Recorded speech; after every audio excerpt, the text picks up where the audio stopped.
Bob Onan lives 3 doors west of the Island Store on the north side of what used to be called Palm Avenue, now Andy Rossi Lane.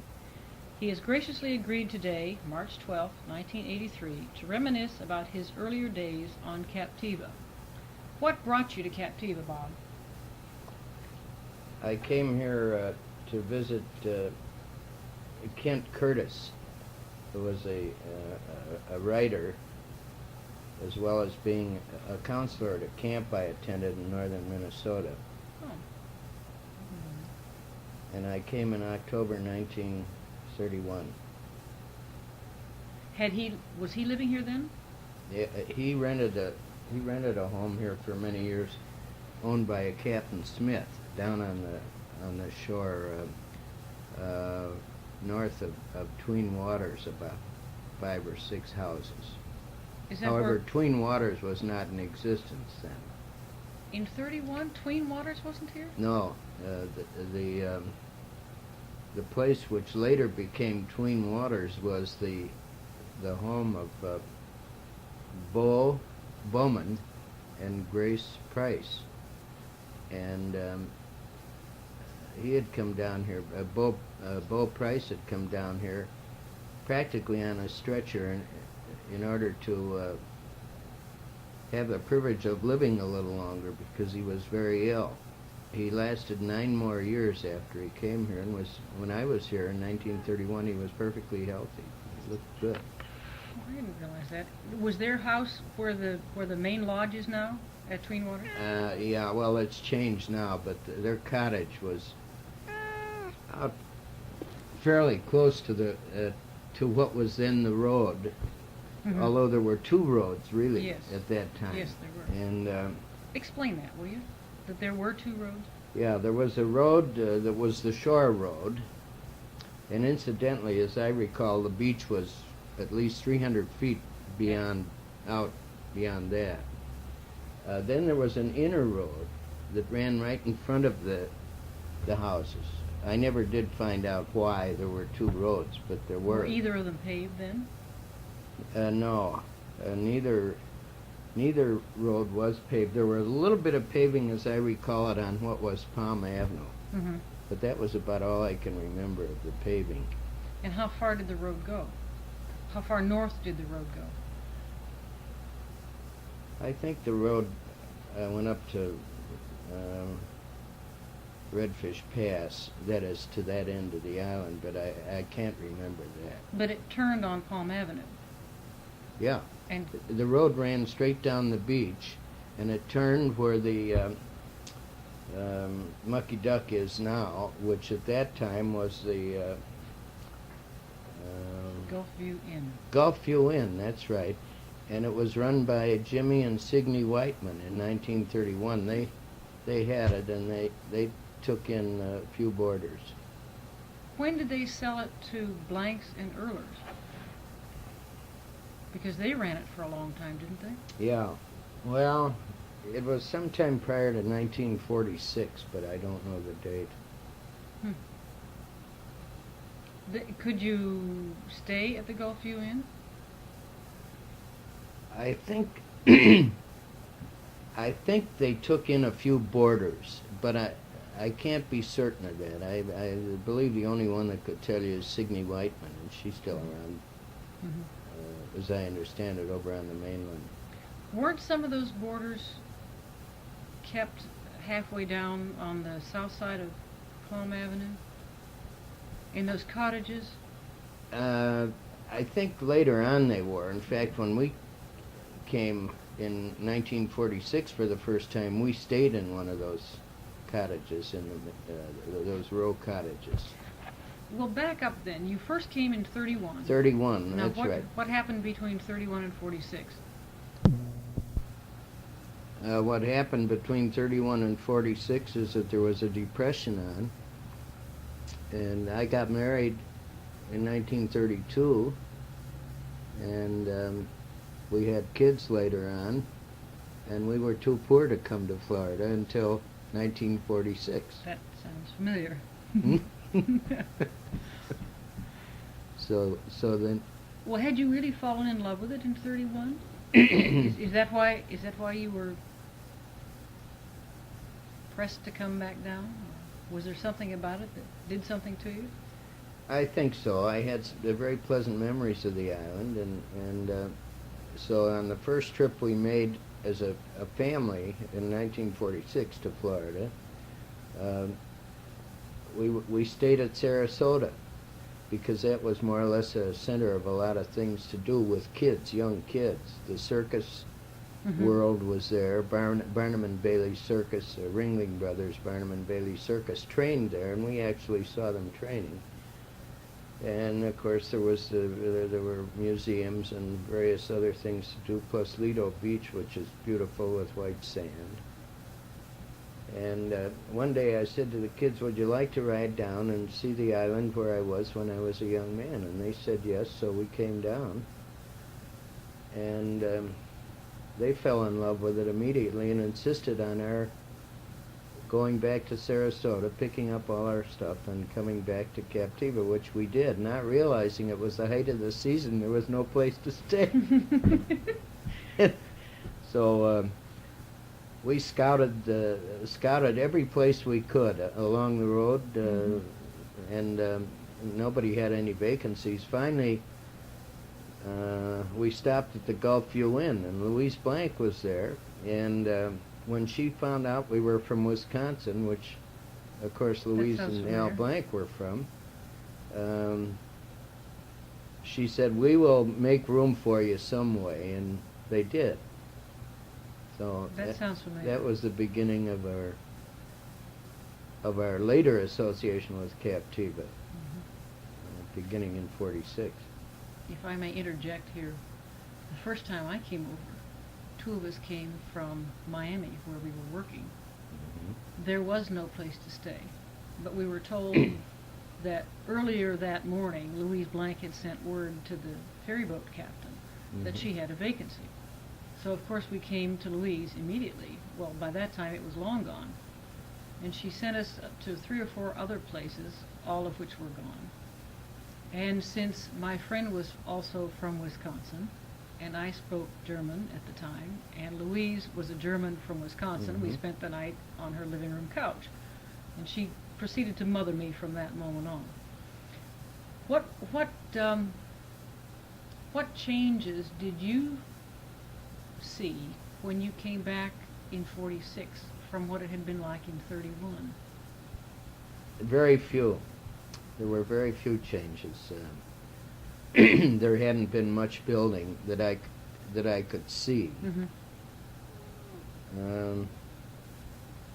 The ferry boats were still the same as I saw in 1931, and the captain, Leon Crumpler, I believe his name was the captain in 31 and also in 46. With the addition of his son, Leon Jr., I believe, was working on the boat, on the ferry boat. One of them was captain of one of the 2 ferry boats. That was later on when he was captain. It was? Okay. Well, I believe. At least I remember Leon from 31. And he was a dark-haired young man, I recall, with a mustache, and then in 46 he was not so dark-haired, he was a little gray. Did he still have his mustache? Yeah, I think he always sported a mustache. But in one of the things in 1931, they used to have some paddle wheel steamers, the Gladys and the Dixie, and they were they were the mail boats. Yes. And they delivered the mail and the ice and the groceries coming up the what's called Roosevelt Channel, and docking on Captiva at in front of the post office, which was down in the Gores property, which would be where those condominiums are now, right next to Timmy's Nook. Okay. South of Timmy's Nook. When did the mailboat change from there to Andes? At the end of Palm Avenue, on the I east don't know end of what Palm year it Avenue. was, but what happened was the Gladys and the Dixie, which were big, relatively large boats, um, finally, I believe, were abandoned because they couldn't. They drew too much water to come up through that channel. So then the mail boat turned into one called the Captiva at some point in time, and that drew less water and did not come up the channel. It came around the other way, out straight into Andy Stock from Pine Island Sound. Hmm. But what year that was, I have no idea. Because by the time we landed here in 1946, the Gladys and the Dixie were gone. And by the way, the captains were Captains Kinsey, who later owned the ferries, or who had always owned the ferries going back and forth, but they also owned the Gladys and the Dixie. Oh. And one of the interesting things that happened, we took the Gladys up the river to Fort Myers from Captiva, and this was October, and the birds were migrating, and as we were going up the river, a flight of ducks came along that lasted for half an hour. The sky was black with ducks. Mallards or just all I kinds have of? no idea. Just I have no idea what they were, but it was incredible. oh, it must have been. Yeah, I've never seen anything like it since or even heard about it. Oh dear. What was the run of the mailboat? Where did it start and where did it end? Well, it came down to Fort Myers, and it went to Sanibel, and it went to Calvert, St. James City, and Captiva, as I recall. Now, I'm not sure that that's all the ports have called, but I can vaguely remember those names. But it started in Fort Myers. Huh? Yeah. And they would bring the ice, and they'd they had a pretty decent dock facility in front of the old post office, Mm-hmm. which is where the Gores lived. And incidentally, when I was first here in '31, I got a haircut from Pop Gore, who was, as I recall, Beulah Gore's grandfather. And he sat me on a stump out in front of the post office and cut my hair for 2 bits. Those days are long gone. Yeah. Oh, that's great. And incidentally, talking about the people on the island who were here in 1931 when I came here, who are still here or still alive, Andy Rossi is one of them, and I saw him just the other day. Beulah is still living, as I understand it, in Chicago. Now, she was Beulah Gore, and she was a stunning gal, absolutely gorgeous. She'd just been married rather recently to 1931, and to Timmy, as I believe, and she was beautiful. And if you To the Timmy of Timmy's Nook? yeah, Timmy Wilde, W-I-L-E, or Wilds, I'm not sure which it is. But Beulah worked in the post office, and to realize what Beulah looked like, if you look at Linda about 10 or 15 years ago, that is what Beulah looked like back in 1931. And where is Linda? She lives on the island, I believe. Linda Wilds it was, but she's married. I don't know her married name. Mm-hmm. But she and her mother looked very much alike when Linda was younger. So there was Andy and Beulah. Andy and Beulah.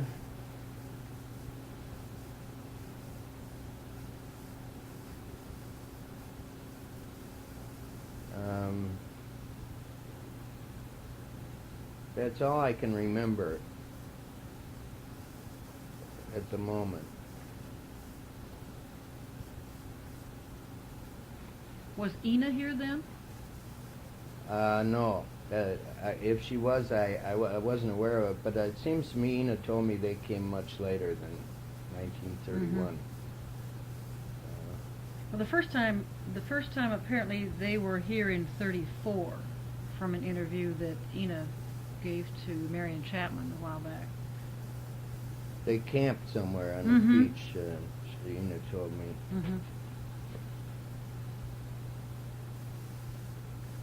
Andy Rossi was here then. And Andy was a fishing guy. He was a fisherman. And Beulah.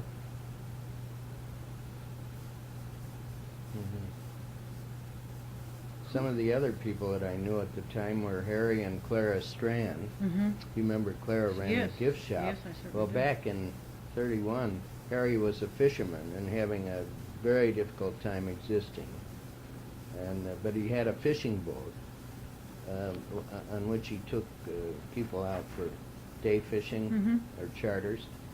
And Kent Curtis and Bo Price and Harry and I went out on the boat one day and went up to Captiva Pass tarpon fishing, and I got a 110-pound tarpon. And Kent Curtis, my friend, had never caught a tarpon all the time he'd been in Florida. So, but Bowman Price was along on the trip, and Harry Strand, of course, was the guide. And Harry and Clara lived down on Roosevelt Channel, and one of the things I remember was that she had an alligator that would come to be fed every day. Great big alligator would come when she called him.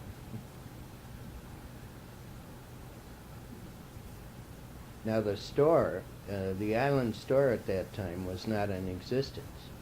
So the store was out on the end of what is later called Andy's Dock. And it was run by Pop Randall, who just by way of explanation was Bessie Knapp's father. And Bessie and Charlie Knapp lived in the house where the fish restaurant is now. That was their home. And that was on the lodge? Yeah, that was called the Green Lawn Lodge, I believe. Right. Yeah. And didn't Bessie Teddy and Charlie Roosevelt stay there one time? Wasn't Teddy Roosevelt alleged to have stayed there? He probably slept no, everywhere. he stayed at the Pines, the Blanks cottage, which was owned by Louisa's parents. Okay. That was the way it was explained to me. Oh, all right. Yeah. All right. But Pop Randall ran the store on the end of the dock, and he was quite a character. And Bill Shannon told me once that he went in there and asked Pop for an old Nick candy bar, and Pop says, I stopped handling them. And Bill said, why? He says, because every time I'd get a box, they'd buy me out of them right away. So Marvelous businessman. Yeah. Oh, that's a good one. So why stock them? And another person that I remember meeting was Harry Strand's brother, Willie. And Willie had been a lighthouse keeper down in the Keys, somewhere around Dry Tortugas, as I recall. And he'd gotten what is called sheep herder's madness. And from being alone all the time, I'd never heard of it before, but it affected his mind. And so he was sort of a strange, distant personality. Hardly said a word.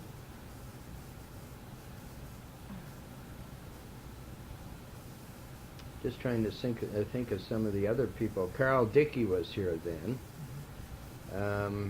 And the Dickeys were a very prolific family, as you know, and the only one I really ever knew well was Carl. And one of the things I remember clearly about him was he was married and had 3 or 4 kids, and he lived in a big house down on the Gulf, which later became Herman Dickey's place, was it? I don't know. But anyway, Carl had a trick. He used to take a cellophane cigar wrapper and put it between his gums. He had false teeth, but he wouldn't wear them. And he'd take the cellophane wrapper and put it between his gums and say, "Okay, try and pull it out." And you couldn't do it. he could clamp down on it so tightly. And his mother had insisted on buying him a set of false teeth because she didn't like the way he looked without them. And he'd wear them some of the time, but he always took the false teeth out to eat. Could chew better without them. Hmm? It could chew better without them. Yeah. Was Belton Johnson here then? Oh, that was another. That's the third person. Yeah, that's the one I was trying to think about. Belton Johnson wasn't on Captiva. He lived on Sanibel, right at the about the location where the new Sanibel post office is now. His father had a sort of a farm there and raised vegetables and guinea hens, and as I recall, he had guavas and some orange trees and maybe grapefruit trees. And he was a very gentle, kindly man, father. And Belton, as I believe, was a fisherman in those days, but he was also guiding. And in fact, I saw a cartoon in the Chicago Tribune one time by Gar Williams, who was a famous cartoonist, and it referred to Belt Johnson. So I wrote Gar Williams a letter and I said, "Is it the same Belton Johnson that I know?" And he said, "It indeed is." What was the cartoon about? It was about fishing. And the fellow was fishing, obviously, down in tropical waters, and it said something about Belt Johnson, and lo and behold, he'd just been fishing with Belton. He said he came down here and fished with Belton every time he came. So, if he were a cartoonist, was he familiar then with Ding Darling, or did you know? I wouldn't know. I wouldn't know. I never heard of Ding Darling when I was here in 1931. And it's possible maybe Ding had not come here. Until later, maybe. I don't know. Yeah. But there were, of course, Signey and Jimmy Whiteman were here then, and Signey is still living. So that's 4 people that I can remember. You mentioned that Louise Blank's parents had a house, or her mother had a house. The Pines, which is the Pines. Yeah. Which is right to the 2 west. doors east of the now Mucky Duck. Yeah, Okay. that's right. Or right next door, it's 1 door west of where Junior Blank lives. Right. Mhm. Right. They came down, as I recall, Louise telling me, they came down she came down in 27, Mm-hmm. and then built the house next door. And not long after that, I guess Earlers came down and they bought the Gulfview Inn and ran it for a long time. I don't think they built the house in which they later lived until about 1948 or somewhere Oh, along that in late? there. I think so. So that wasn't Because there. my home it was built, I think, concurrently with the Blanks and the Earlers' homes. Of course. 'Cause And the they're all the same design floor was by plan. a fellow named Frank Culpepper, who Right. is well known on the island. Yeah. Well, the houses are identical, all 3. The floor plan. The floor plan, Yeah. So when you came back in 46, Yeah. is that when you decided to buy some land here? No. we came down a number of times. We stayed at the Gulfview Inn, and by the way, the food there was absolutely superb. The Earlers and the Blanks ran the place, and they had a variety of guests, but many of them were old people, and everybody on a special diet. And Louise would prepare special meals for all of them, and she did it with great good grace. Mm-hmm. And in fact, after a few years, the Gulfview Inn was mentioned in Duncan Hines' book on best eating places in America. Oh, I never knew. Yeah. That. Mm-hmm. Well, I remember Louise telling me that when they were running the Gulfview Inn, she would go out early in the morning with great buckets and come in with coquinas and make coquina broth. Coquina broth, that's right. Mm-hmm. For all of her guests. And also she made mulberry pie, as I recall. They had a big mulberry tree in their front yard which bore great quantities of mulberries, and she'd make mulberry pie. And another thing they made that was terrific was a fruit salad of oranges, grapefruit, papaya, Mm-hmm. and bananas. And I'll never forget that. She also made kuchen too, coffee cakes.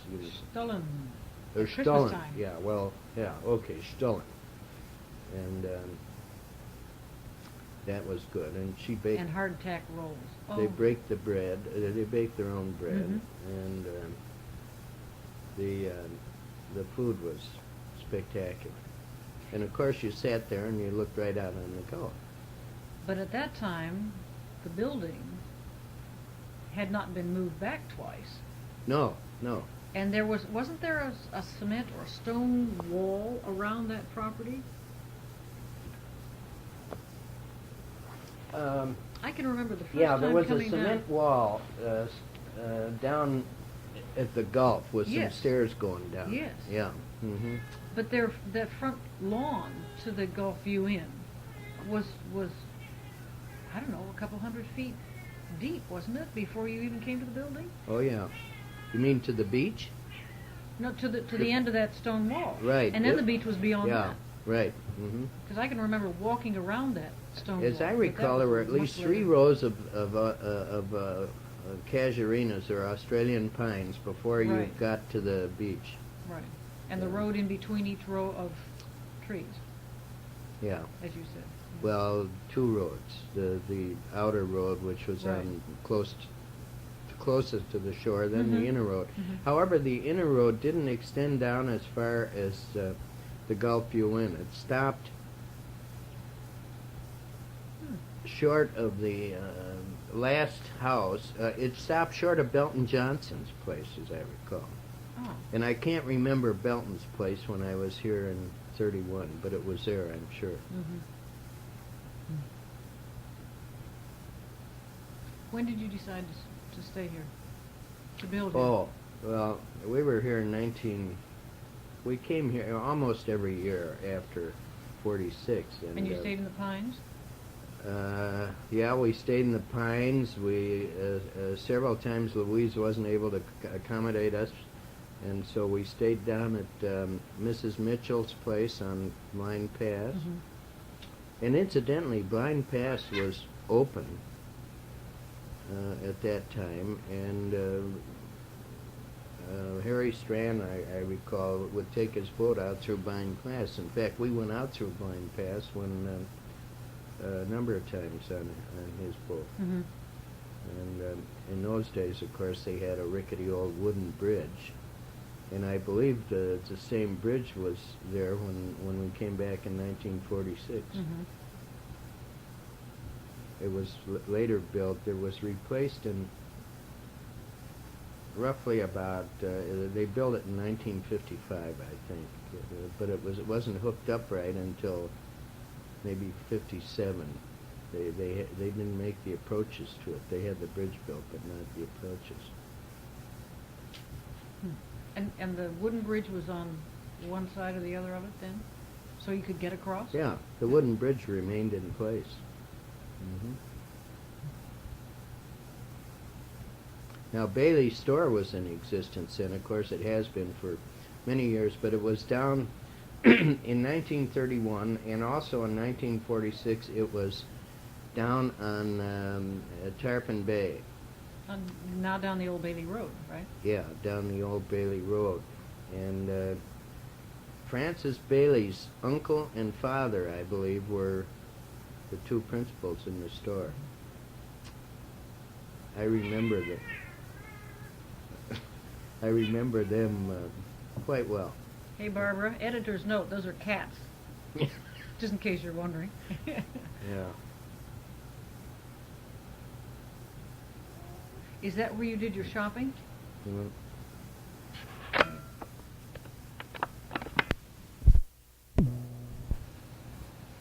Yes. In fact, Randall's store. Well, in 1931, we shopped for groceries at Bailey's, and then for little things, we shopped at Pop Randall's store, matches and stuff like that, and tobacco, and but the only grocery store I remember on the islands that was really significant was Bailey's. Mm-hmm. When did the island store go in? Well, I can't quite remember when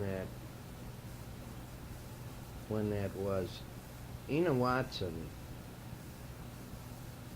ran it for a while.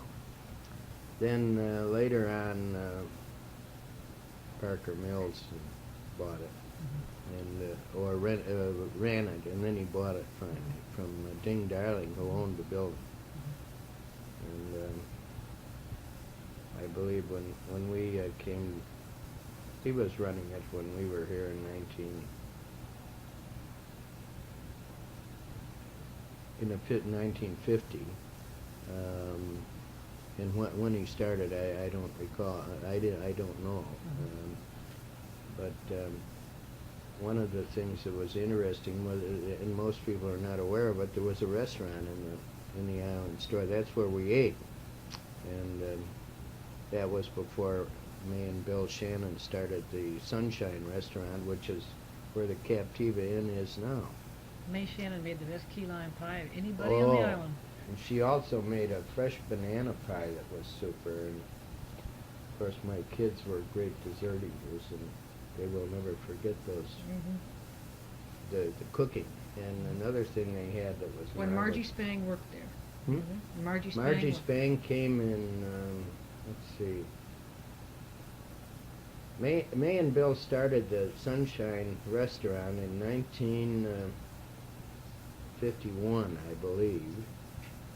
And I think Marge Spang, who lives on Whiteman Lane, which is the next street north of Andy Rossi Lane.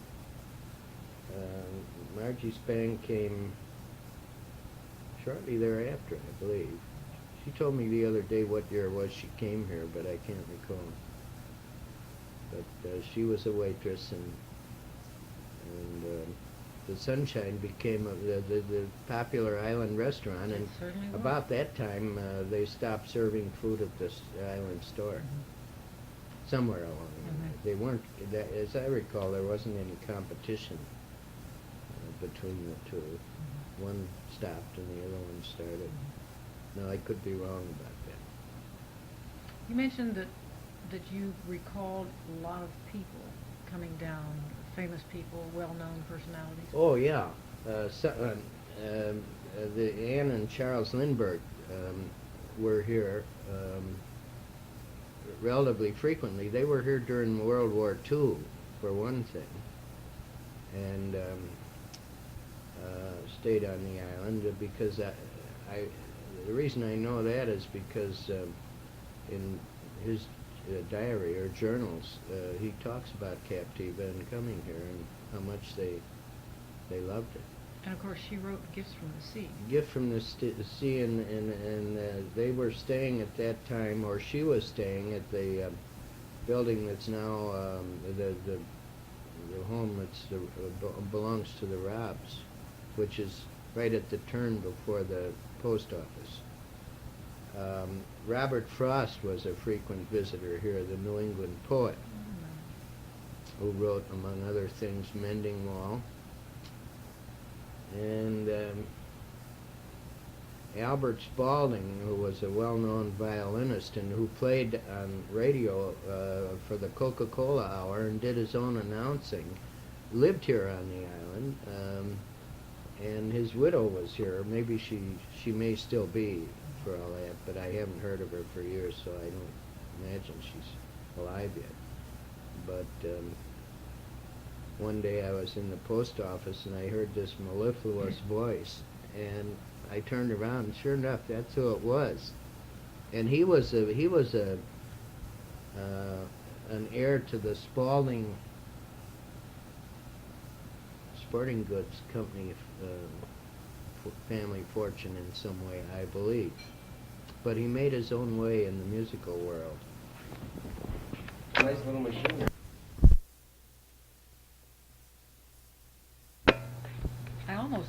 I almost stopped you before you said that. If this is published, it would not be terribly wise to know that you're only here for a couple of months. Mm-hmm. Yeah. So, is somebody who looks after it? Marge. Yeah. Maybe it'd be a good idea to just say to the editor, would you cut that, strike the last part about him only being here a couple months out of the year.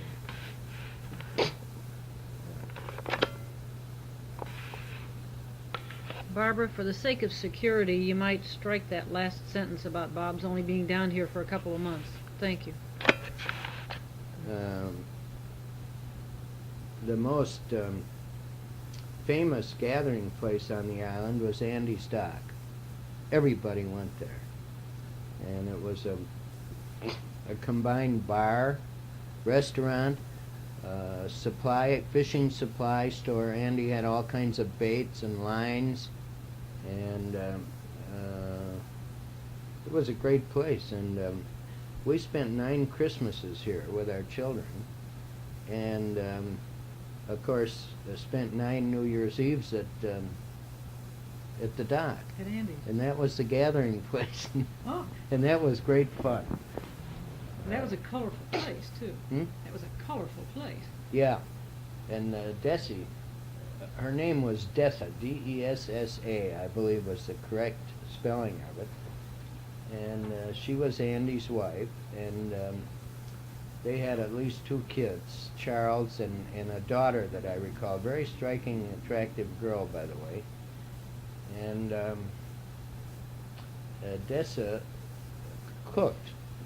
They served meals in there, and Dessa cooked, and the health department guy complained to Dessa that she had to wear more than a halter and her bloomers,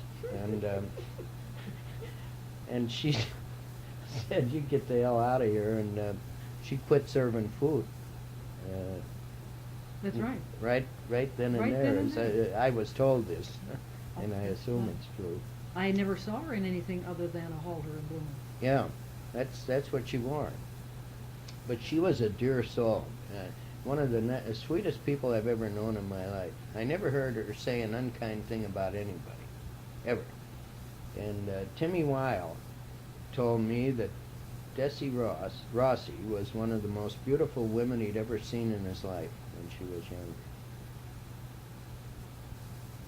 So she was a remarkable person, and we lost a really fine person when she died.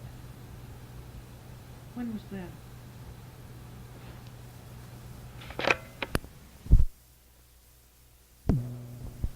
Well, the best I can recall, Desi must have died in the early 1960 or somewhere along in there.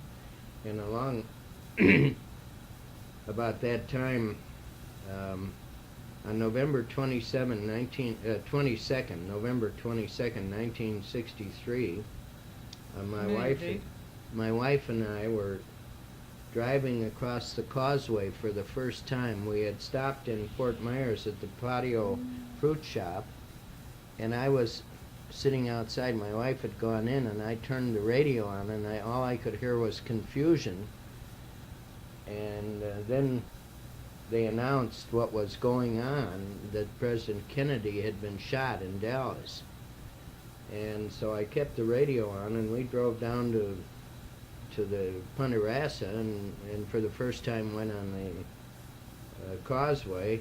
And when we got to the island side of the causeway, the announcement came that the president was dead. I don't think there is anyone alive today who was an adult then who doesn't remember exactly what he or she was doing when they first heard that announcement. Right. Mm-hmm. And it comes back vividly each time. Right. Mm-hmm. In fact, the thing had such an effect on us that we only stayed for a week. We'd intended to stay for a couple of weeks. We just stayed for maybe 4 or 5 days or a week, and we left. Went back to Milwaukee. But it was after the causeway was opened up that the great changes occurred on both the islands, much to the horror of the conservationists. And much to the horror of a lot of people who lived here. Yeah, right. Mm-hmm. Who still watch the changes. Right. One of the things, by the way, that we didn't talk about or mention was that at the time of, I believe it was the hurricane of 1926, that was when Redfish Pass opened up. Lower and Upper Captiva used to be joined together. Mm-hmm. There wasn't any Upper Captiva, it was all Captiva. And in 1926, in that hurricane, there was a home right where the pass was, and that was washed out, of course. And Redfish Pass came into existence and has been there ever since. And apparently, early after that hurricane, you could wade across from one to the other. From some of the other stories that I've heard. Maybe so. But the tides are so although profound. I would question whether you could wade across, because a pass, when it opens up, there's tremendous quantities of water pour through it, and I would suspect the water got fairly deep very quickly. It's quite deep now. It certainly is. I've fished up there, and you can let out a fair amount of line right in the middle of the pass. Were rep locals here when you bought? Yeah, the rep locals were here. Mm-hmm. And that's one house west of you. Yeah, that's right. The one now owned by Tom and Polly Ashton. Right. That house was different. It hadn't had the siding on it. No, it was. It had white. White clapboard, wasn't it? Yeah, white clapboard, and but basically it looks very much like it did in those days. The outer shape of the house has never been changed. It's just the cedar siding.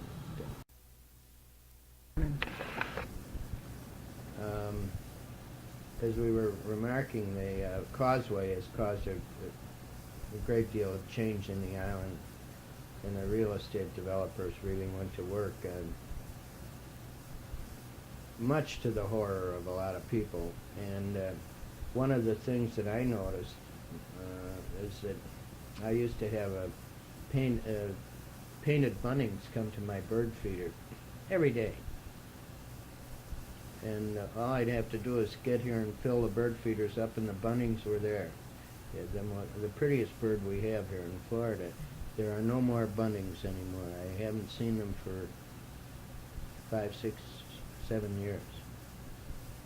Now maybe there are some, but I suspect they nested over where the Oster property is now, which has been turned into condominiums, and their habitat is gone. And also, going north from our place up towards the post office. There's been a lot of building on those streets up there, and I believe those birds are essentially looking for a secluded location, and there are very few secluded locations anymore. Anywhere. But we're all aware of the fact that we can sit on our porches and watch the warblers come through in their spring migration. So fortunately, there's still some really wonderful things. The climate is still the way it was, basically, and the generality of birds come through here. But I sure miss the bunnies.